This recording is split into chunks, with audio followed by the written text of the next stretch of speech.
Sorry. All right. Shall I sit? I guess I should, huh? Yeah, you should sit. All right. So off to China tomorrow, or Wednesday. My staff, a lot of members of my staff are off to China. And we should have a very successful 30th anniversary of our Shanghai Sister City trip. As you know, we'll be in Shanghai for a number of days with a delegation that totals about 80 people. The purpose of this delegation, again, is to reinforce our long-standing relationship with the people, not just of Shanghai, but China. It is an important trip. It's a trip that has, I think, a lot of benefit between our two countries and certainly our two cities. We'll be joined by Mayor Brown and Mayor Jordan as part of this large delegation. We will be meeting when we land with senior officials from Shanghai government. We'll be hosting our San Francisco week as part of the World Expo. As you may or may not know, San Francisco is the only city in the world that is privileged enough to have its own separate identity at the World Expo, which I think reinforces and underscores the relationship between our two cities and with respect to our two countries. So that's something I'm very enthusiastic about, kicking off San Francisco week, being there at the ribbon cutting. We also will be formally donating a very large sculpture to the people of Shanghai and the people of China, which I'm told is spectacular. I've seen it only in photos and I've not seen it installed, but it's finally installed and I hear it is absolutely beautiful. And we're very proud to give that as a permanent gift to the people of Shanghai and China. And then I'll be speaking at a green tech conference. I'll be giving a keynote and we'll be with senior leaders in the Shanghai government talking about environmental stewardship. I continue to make the case that there is no greater issue in our lifetime than dealing with the issue of environmental stewardship. And the self-evident fact is China will clean our clocks in terms of addressing the green economy if we don't wake up to the opportunity to do the same. China is committed themselves from a public policy perspective to invest in alternative fuels and energy that makes the United States look, I think, comparatively weak in terms of our resolve. And I believe this to be one of the most critical economic issues, not just environmental issues of our lifetime. And I will make that case amply that China gets it. The United States needs to wake up and needs to make the kind of commitment and investment. And I hope tomorrow night, candidly, President Obama in the White House and the Oval Office will be making a strong case in relationship to the BP oil spill that this country needs to wake up to the way we produce and consume energy. And so that is an important reason why I'm going as well, is to communicate our resolve, not just as a city, but I'm not just acting as a candidate for lieutenant governor, so excuse me if it comes across that way. But you heard me say this for years anyway. Not only this city, but to lead this state and this nation to the extent we can in terms of creating a framework of economic growth and economic development in, again, areas of the way we produce and consume energy. So I'm very enthusiastic. I'll be there a very short period of time. We'll be back. I'll be back in time for Father's Day, and I wish I could stay longer. The rest of the delegation will stay longer. I just have obligations back home. So we're very, very enthusiastic. This will be my third trip to China, and as mayor, that is. And I will have a chance to meet with Mayor Han yet again, and I think we were there signing the 25th anniversary MOU between our two cities, now the 30th. I was there a year plus ago, committing ourselves to the Shanghai San Francisco week, and we committed that we would come back with cultural exchanges and economic exchanges, and we're doing exactly what we said we were going to do. So I'm also proud of that as well. Happy to answer any questions on this front. So Shanghai is the only destination, or just Shanghai? Yeah, I don't have enough time, unfortunately, to do what I want to do, which would be to travel around more. So is that the Chamber of Commerce paying for that? No, good question. Taxpayers will not pay for any of this. Never have for any of my trips, and won't in this case. Matthew Godot has all of that very fanciful information, but it all goes through our Shanghai sister city, which we've long established as the framework for these quite transparent and the same rules that have always applied apply.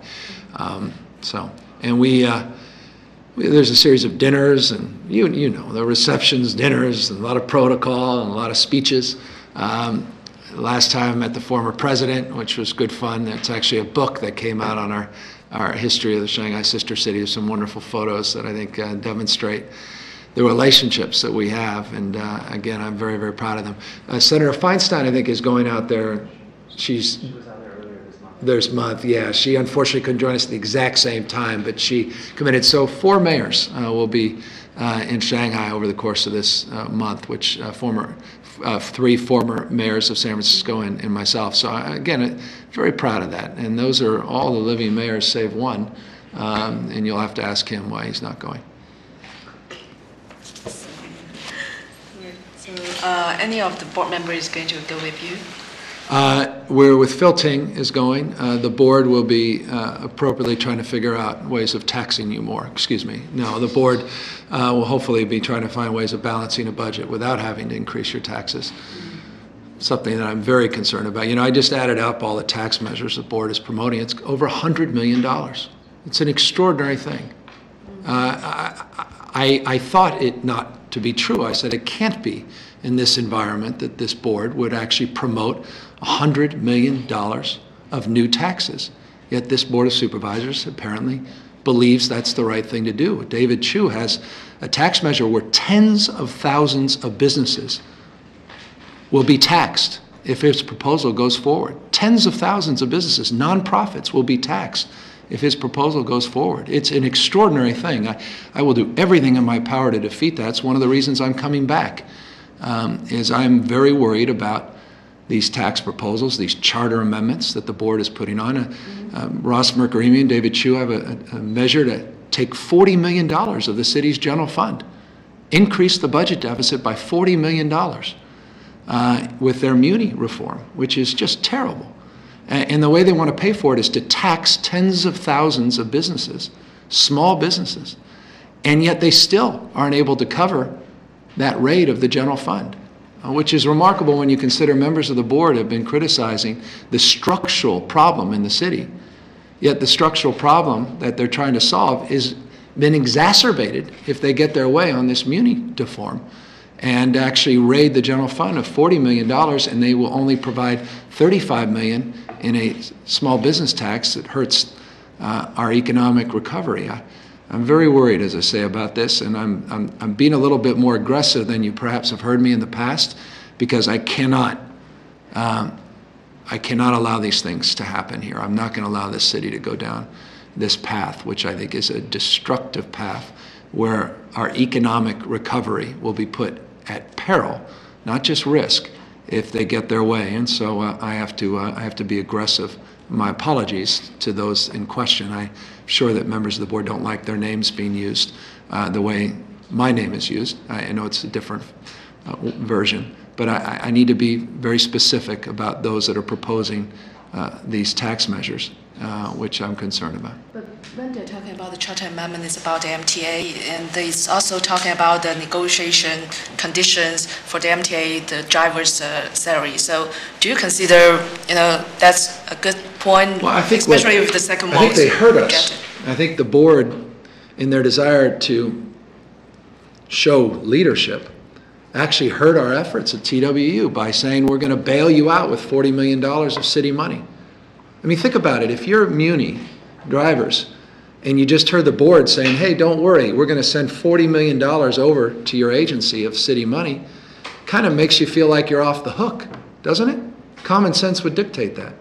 If you're asking for wage concessions to solve a problem, yet the board says, don't worry, we'll solve the problem for you, here's $40 million, well north of any concessions, then there's no reason to step up to the plate. And so I think it's actually done some damage. Now, I don't think that's what they intended to do, so I don't want to be overly critical here. But I do think that and the potential charter amendment have created a difficult, and I don't mean their charter amendment, I mean the one that's on the street, have created conditions that make this more difficult. Even the Ashburn one? Yeah, that make it more difficult to get to where we need to go. But I was just saying to Barbara Taylor a moment ago, we're going to do everything in our power to get them one more chance to do the right thing. Think about this. Every other public employee, I gave back 15%. My chief of staff, 15%. Department heads, many of them, 10%. Every other city employee is given back close to 5%. Yet the MUNI drivers are taking a wage increase July 1st. Remember that.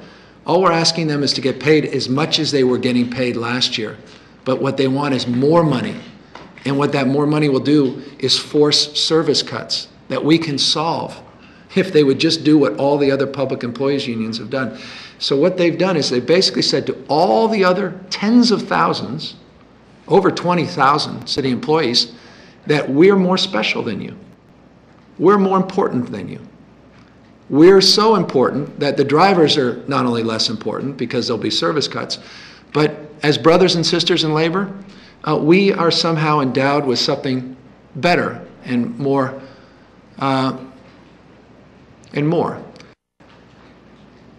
And I don't think that's right. If I'm a member of a public employee union and I just gave back 4.62% and they're taking a wage increase, I'm a little upset right now. And so I think these drivers have one more chance and to do the right thing. How many times you heard me say how much I admire and respect their hard work? It's one of the toughest jobs in the city. And they deserve to be well compensated. And they deserve to be embraced and respected. And I want to embrace and respect them. But you actually have to earn that. And the way you earn it right now is to do the right thing. And they have the chance to do the right thing. And I think that the fact that they're getting one more chance is significant, and I'm hopeful. Expect Mayor Han and any other high officials you are going to meet? Yeah, they have a whole list of folks, and I don't have that for you, but we'll be communicating every day to you, and we'll let you know. But we're always extraordinarily well treated when we go back to China. We're overly indulged, if there's such a thing, meaning there's enormous respect for this sister city, and I'm always mesmerized by the reception, and so appreciative of the reception. It's a really extraordinary thing, and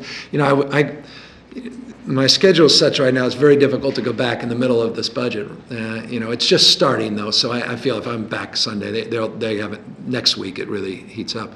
So, but I've decided to go because it's really important to go, and the relationship is very important. It's so much bigger than whoever the current mayor is, and I think that's suggestive of the previous mayors that have all made their way out there, including our senior senator. It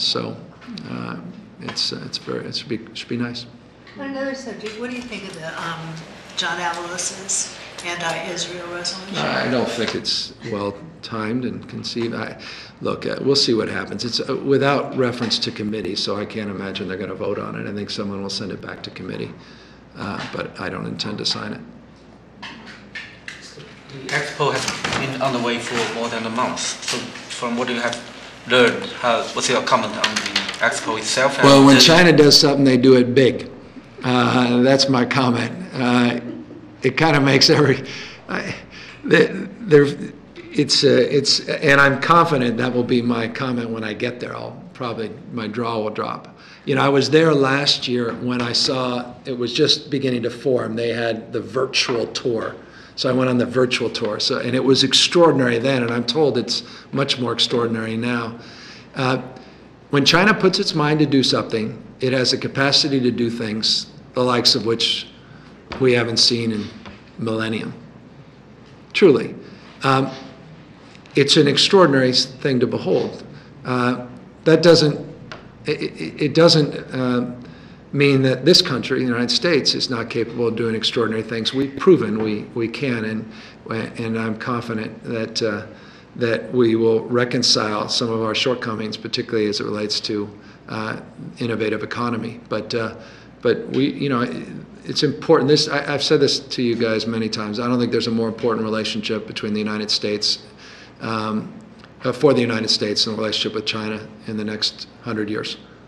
China and India, in particular, have a unique role to play in terms of geopolitics that is self-evident, and it is growing in I think consciousness in this country, particularly as you look at our trade imbalance and our debt, and you look at the relations between Beijing and Washington D.C. It's just, you know, whether you support aspects of the government or not, and there's always a good debate that is underway about that.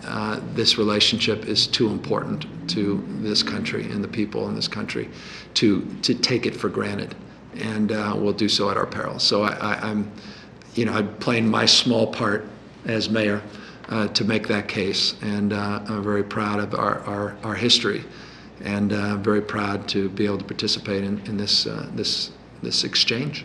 So actually, are you going to the U.S. pavilion in the expo? I mean, yeah, we're going to actually. I think, Matthew, we're officially kicking it off, right? We're doing the. We're going to the U.S. pavilion, the Urban Best Practices pavilion, the China pavilion, and the General Motors pavilion. General Motors, yeah. Okay. Just because of their electric vehicles. Yeah, don't think because there's some deal with GM. Not that I'm opposed to GM. I'm a fan. I'm excited about their electric vehicle work. So that was a big part of. Again, you guys know me well enough. This is not contrived. You've known my dominant focus has been environmental stewardship and the issue of green jobs and the issue of shifting our economic framework towards creating a more sustainable economy. And so that's last time I was in Shanghai, I gave a speech with the we gave it with the Silicon Valley Leadership Group and with the China SF office. And then we opened the China SF office last time I was there, and then we did the Yangtze organization. They're broader. There was 1,000+ people at that conference, so it was. I'll just be following up on that theme. But people saying that right now.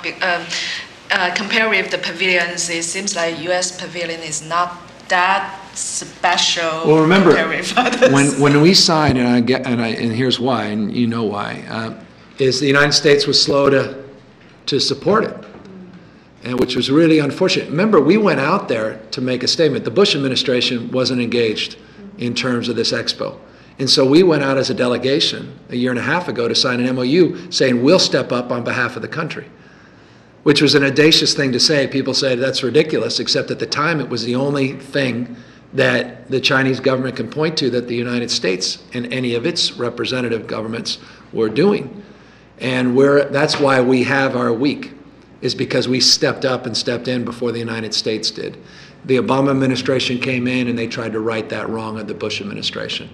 But in some ways it was a little late, and all these other countries had a head start, and they were raising a ton of money. Hundreds. I mean, this is serious amount of investment from these foreign countries. And so we were pleased, and we were very supportive of the work. And it's Secretary of State Clinton that really stepped it up, and she deserves tremendous credit, and the State Department. And they just quickly tried to put something together. So I'm told it's impressive. By any objective standards, it's impressive. But by apparently comparative standards, there's some of these pavilions that are just over the moon. Remember, one of the vestiges of our World Expo is the Palace of Fine Arts, which was a small part of that expo. I mean, the entire marina, in essence, was part of that expo. So we did it big back in, 1915. But China always does it, as I said, bigger. What are some of the highlights of the San Francisco week at the expo or something? Well, we're going to have, we'll have all kinds of exchanges. What do we have? We have Glide coming out. We have Chanticleer coming out, Best Practices exhibit at the expo, which is great. So we'll showcase a lot of, and our focus on urbanization and the fact that 75% of the Earth's natural resources are consumed by urban areas. And now the majority of the world's population lives in urban areas, and there's this mass urbanization going on, particularly because of China and India. And that the only way to focus on environmental stewardship and economic development growth in a substantive way is to focus on the urban agenda. So that's why the urban best practice focus that we're committing to. So those are kind of some of the things. We have the we're going to be celebrating with the Sister City Committee some of the highlights of the 30 years. And again, I don't know if you guys got a copy of the book that was done. It's really wonderful. This great photo book of all of the exchanges we've had that lay out in detail. You should get everyone a copy of all the exchanges. It's just... Shanghai.com. Yeah, well, it's on the website too. sfshanghai.com, yeah. So that's a nice thing as well. Yeah. Chinese food in Shanghai. I love it. Chinese food's been great. We always, everywhere, even those formal dinners that you know cannot necessarily be the best of, showcase, but the food's fabulous. I've learned to say gombe many times. Gombe. I mean, my gosh, we do lots of that. Of course. So a lot of speeches is my point, a lot of translation. I shouldn't speak out of school, but I remember a meeting with the former president, and we had a translator the entire lunch, and all of a sudden, after a few, starts speaking perfect English, and the whole time, well, why did we have translation this whole time when we could be speaking perfect English? So such is the protocol. But I've got my Mandarin down, so I won't need a translator this time. Just seeing if you were listening. Anything else, guys? Can we get a picture of the sculpture that's going to be given to the Shanghai people? Yeah. Do you have a copy of the sculpture? Yeah. A photo? That'd be great. Yeah, it's pretty impressive. It's nice. Thank you all.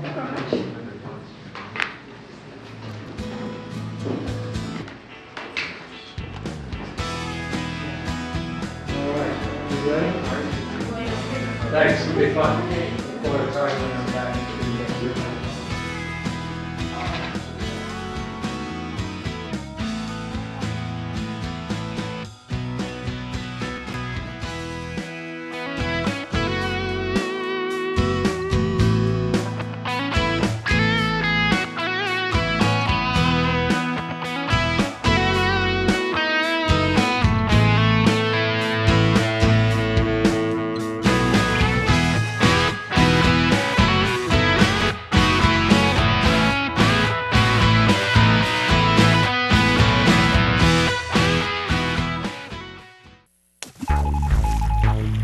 SFG TV, San Francisco Government Television.